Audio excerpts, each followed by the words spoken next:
Snow had covered the valley so gently that the world felt frozen in time. Each wooden cabin glowed softly under the warm golden lights inside, but Riley's home carried a different kind of glow, one mixed with warmth and quiet sadness. Riley, a handsome but lonely father, lived here with his triplet daughters. They were the kind of children who brought color everywhere they went, pink coats, pink cheeks, matching laughter, and matching innocence. But behind their joy lived a truth too heavy for their tiny hearts: their father was lonely. Ever since Riley's wife passed away, a part of him had stopped living with the rest of the world. He worked, he smiled, he played with his daughters, but something deep inside him stayed frozen, just like the winter outside. That evening, the girls begged him to play in the snow.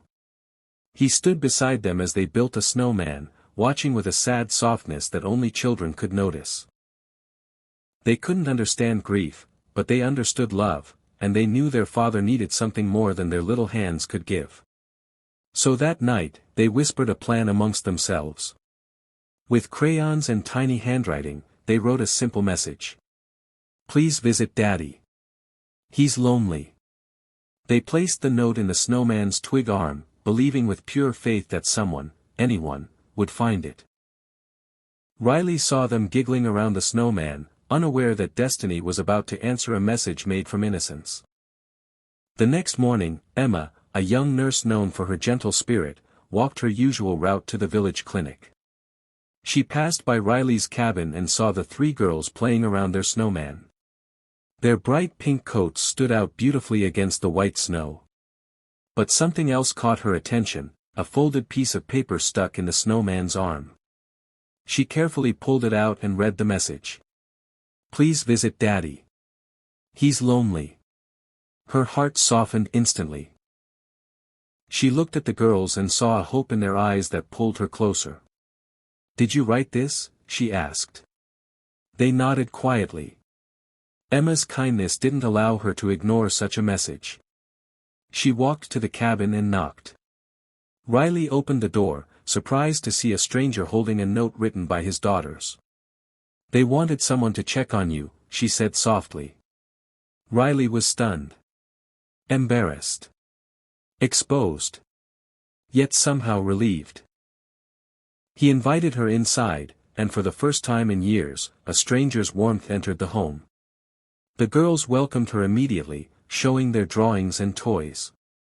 And as Emma talked with them, Riley found himself watching her, feeling something he hadn't felt in a very long time: comfort. Days turned into weeks, and Emma continued visiting, not because she had to, but because she wanted to. She would stop by after her clinic shifts, bringing muffins, crayons for the girls, or sometimes just her smile. Riley, who had once lived in a shell of silence, slowly began opening up. He told her about his wife, his struggles, his loneliness. And Emma listened, not with pity, but with genuine care. The girls adored her. They'd run to the door whenever she arrived. The cabin, once filled with quiet sadness, now echoed with laughter. One snowy evening, Emma brought a small red gift box. The girls watched eagerly as she handed it to Riley.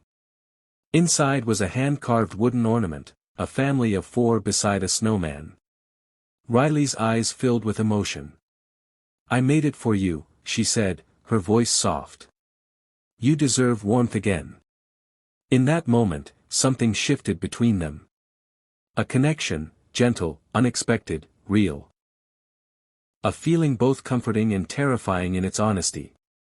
Riley looked at Emma not just as a visitor, but as someone who had quietly filled the empty spaces of his life. As winter melted into softer days, Emma became a part of their lives in ways none of them planned, but all of them needed.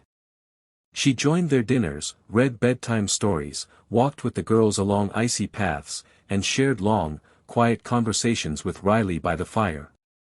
One evening, the girls asked if they could build another snowman. All 5 of them stepped outside, shaping the cold snow into something joyful. Riley watched Emma helping the girls, her laughter mixing with theirs. Then, inside the golden glow of the cabin lights, he finally found the courage he had been avoiding. He walked toward her, snow crunching beneath his shoes. "Emma," he said, voice trembling with emotion, "you entered our lives because of a simple note, but now I want you to stay because of your heart." Emma looked at him, eyes glistening. "I already have," she whispered. The girls shrieked with happiness, grabbing their hands and pulling them together.